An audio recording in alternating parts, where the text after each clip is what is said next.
Hey, what's up, everybody? Welcome again to another episode of the Weekend Update. No, not SNL. Weekend Wrap-Up. It's me, I'm the Duke, here coming at you once again on this lovely Friday morning with some updates. So, I think that's why I said Weekend Update. It's not the Weekend Update, it's the Weekend Wrap-Up. So updates. So I've been doing stuff. I've been back in the shop that is sort of the den, I guess you'd call it. Because over, you can't see it's off camera, but over that way, there's, couch and a TV and the entertainment center. Well, I guess the console table, but it's got space for all the video game consoles and a turntable and things like that. Like the mug. Abs are great. Have you tried donuts? That side of the room is kind of the family area.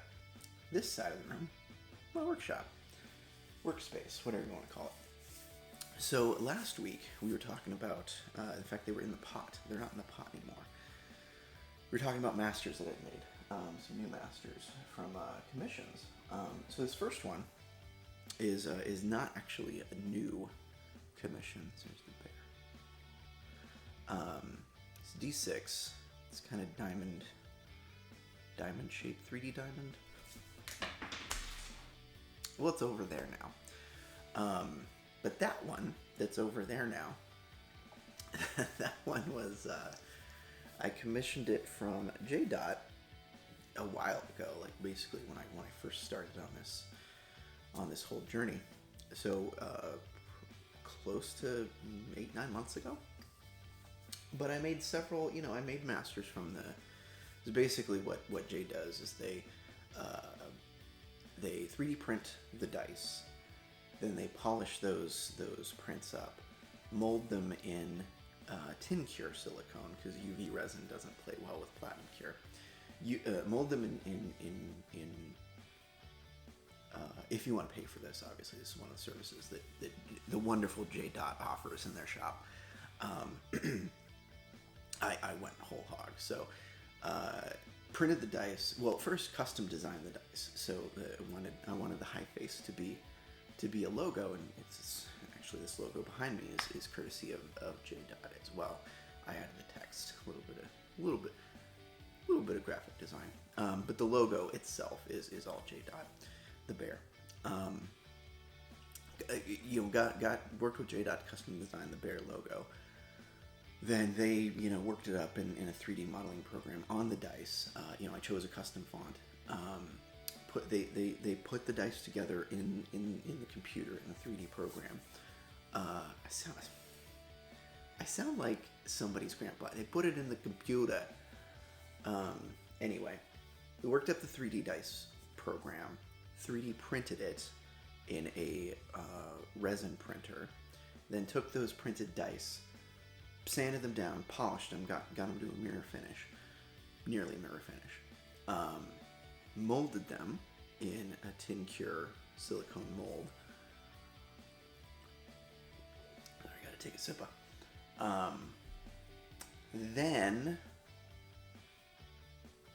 Then I think actually used that mold. Did I have them do that? No. I did not have Jay mold the tin cure with epoxy resin. That's not a service that they offer. So basically, I got the master dice. I got a set of both polished and unpolished. So the polished set was the set they used in the mold, and the unpolished set was just a duplicate that they printed up for me. So I could, practice with sanding and polishing on dice that I wasn't gonna, sell anyway. So really all I had to do was take that tin cure mold, put some epoxy resin in it, make new masters, and then make a new mold for my epoxy resin masters, which I did. I think I made like 2, 3, at least 3, possibly 4 molds with those dice. Never once realizing that the D6 had been, 3 of the faces actually got mirror flipped on it. So the bear was looking the other way, And I think it was the 2 and the 3 were reversed, and so it was like the 3 was shaped like an E, and I didn't even notice it. I didn't notice it until like 4 months later. So I made some Pride dice for Pride. So this would have been June. Pride was June, right? Yeah. I made some rainbow Pride dice, and I made a set of trans. Is it trans? Yeah, trans Pride dice. Yeah, the pink and the blue and the white. Excuse me, sorry. So I made those dice, and it was when I was looking over those dice, because what I did was I sold raffle tickets on my Coffee page, and then donated everything. Like, I didn't keep a dime. Donated everything to the Trevor Project for Pride. So, and then gave, whoever won the raffle, I sent them the dice. So I did that, and it wasn't until I was looking at those dice that I noticed that the D6 was, 3 of those faces were flipped, and I was like, oh no, what am I gonna do? So I contacted Jay, because since this logo design and dice work, I've actually had Jay do a couple of other things for me and for Mrs. the Duke. My God, I'm sorry. This is disgusting. Take another sip.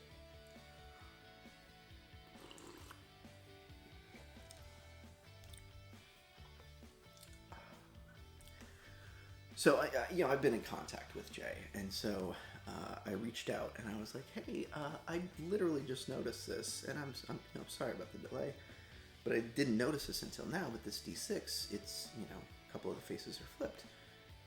Can I have you redo that? And they were like, oh my gosh, that's of course, absolutely. Like they were very apologetic and conciliatory.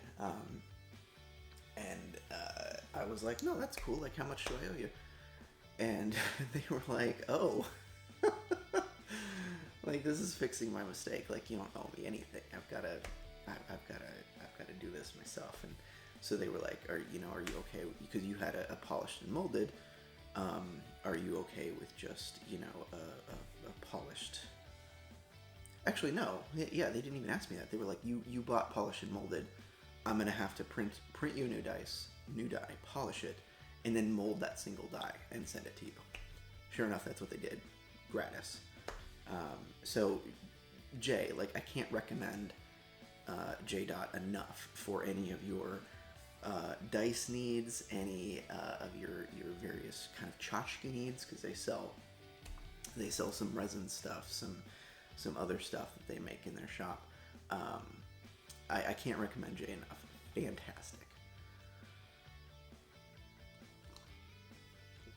So anyway, so I got that. So that's that. That's the I ended up casting in the mold that Jay sent that UV, that epoxy resin master. So I still need to polish that.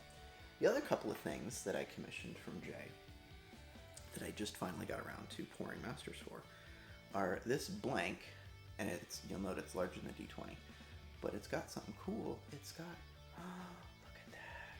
The camera picks it up. It's got a 3D bear on it. Isn't that sick? Okay, I think it's sick. Again, 3D bear, designed by JayDot. So this, it's slightly bigger, is a blank inclusion for this, which is, again, even slightly bigger than a D20, and you'll note one of the faces completely blank. So the idea behind this is that you cast this one first in a color, galaxy, split pour, dirty pour, whatever you want to do, and then turn this over. Nope. And then you take this that you've cast it in the mold for this one, with the blank face lined up with the bear, and then you probably do this in just clear, and then you have a super cool 3D die. So I can't wait to get these. So these are the masters from the molds that Jay sent me. So I can't wait to get these molded into platinum cure silicone, and then start making some super cool inclusion dice. So that's that. The other thing I did, speaking of inclusions, is I made a new mold. This is actually just, these are the tiny blank inclusions. So you'll know, if you can see the top of that, there's no numbers on them. So they're just blank faces, and these are going to be inclusions not for Jay's dice with the bear on them, but just some other kind of standard font dice that I commissioned from another Etsy shop person. I think that's John's 3D Prints and Dice. I'll double check that. I'll throw a link to JayDot. I'll throw a link to John's Etsy site down there, so you can check him out. John's really great too. In fact, I got John to do I don't have it on hand, but I got John to do a couple of dice in very large scale. I think they're either 40 or 50 millimeter, which is giant, like it's fist sized almost. I got them to do a couple of 3D printed masters in that scale. I think I've got two so far. I've got a D20 and a D6, I believe.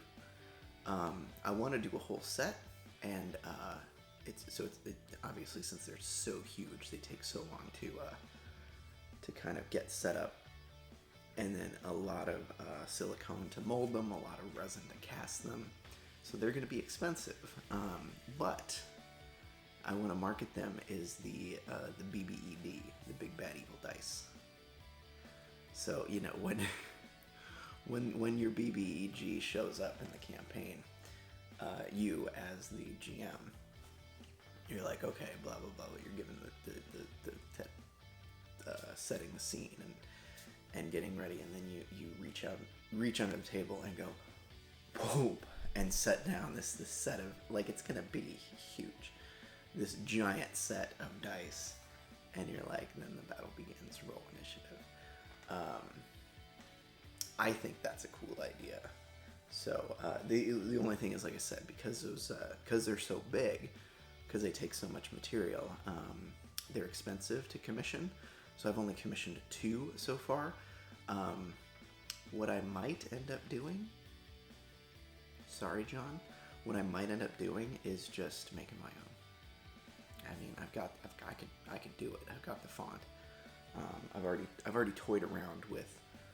Did I show you that? I don't think I showed you that. I made a custom die. You see the numbers there, but look at what's on the faces. So there's the comedy mask. Cats are running around. And tragedy. So the theater masks, the drama masks. So obviously tragedy is the 1, and comedy is the 6. So 3D printed this, you guys. Didn't take that long. Actually, only took about an hour to make this up in a 3D modeling program, and that was only because it only took an hour because I had no idea what I was doing. So it was mostly figuring out the program. So I can make my own custom die. So I might do that. We'll see. Because commissioning a whole set of 7 or 8 dice in this giant scale is going to run a lot of money, and I could just do it myself. Why not? All right, I'm running out of time, so that's the week in review. Looking forward to the week ahead. I got to polish up some masters. I would like to print. Got printing on the brain. Excuse me, I'm sorry. I'd like to cast these in these blank inclusions, and actually put them in something. So this is my master mold now, so I can use that. It's off camera. I can use this to make some blank inclusions and then cast those in, because I think I do. Maybe I haven't. So maybe I need to work on a non-bear set of dice, apparently. Yeah, I don't have that mold.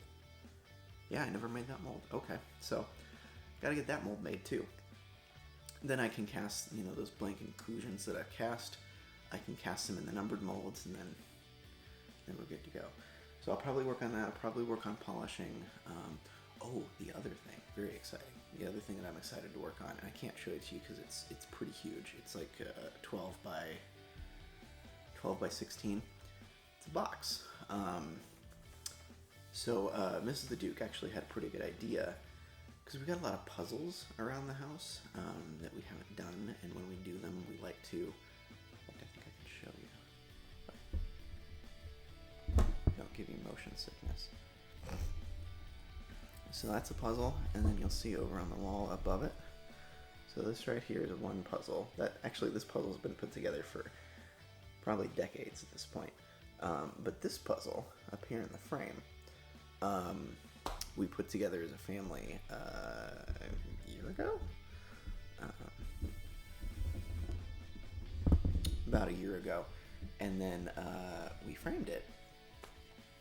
And we were like, well, I guess we'll put it on the wall. What are we going to do with all these other puzzles? So Mrs. the Duke actually had an idea that when we put together a puzzle, we, kind of tape the back of it so it stays together. And then, what if I poured resin over it? So I made a box for doing just that, kind of a test. So I have a smaller puzzle. A lot of the puzzles we have are like 1.5 feet by like 2.5 feet. They're big when they're completed.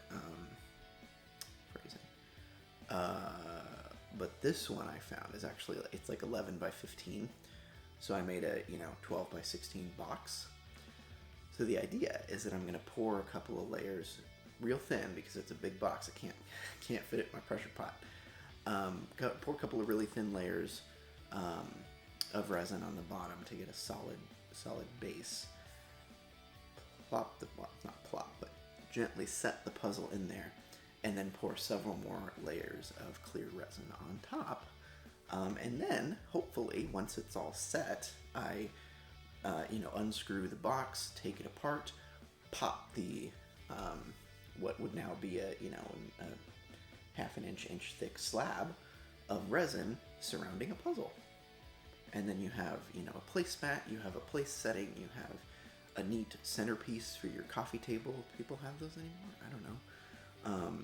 A neat centerpiece for your dining room table, something that you want to put some framing things on and put it on the wall. I don't know, whatever you want to do with it.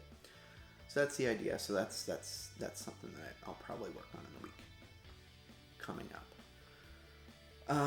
So that's it. I know I'm a little over time. Not as bad cats. Not as bad as last time though. So I will get out of here. The question that I leave you all with.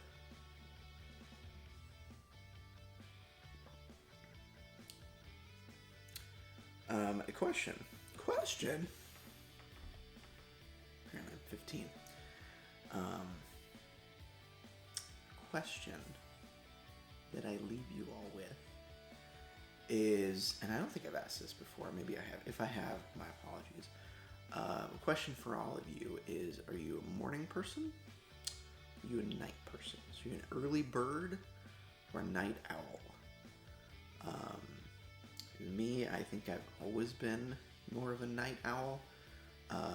When I got, kind of a real day job. Actually, first real day job wasn't until I was like 24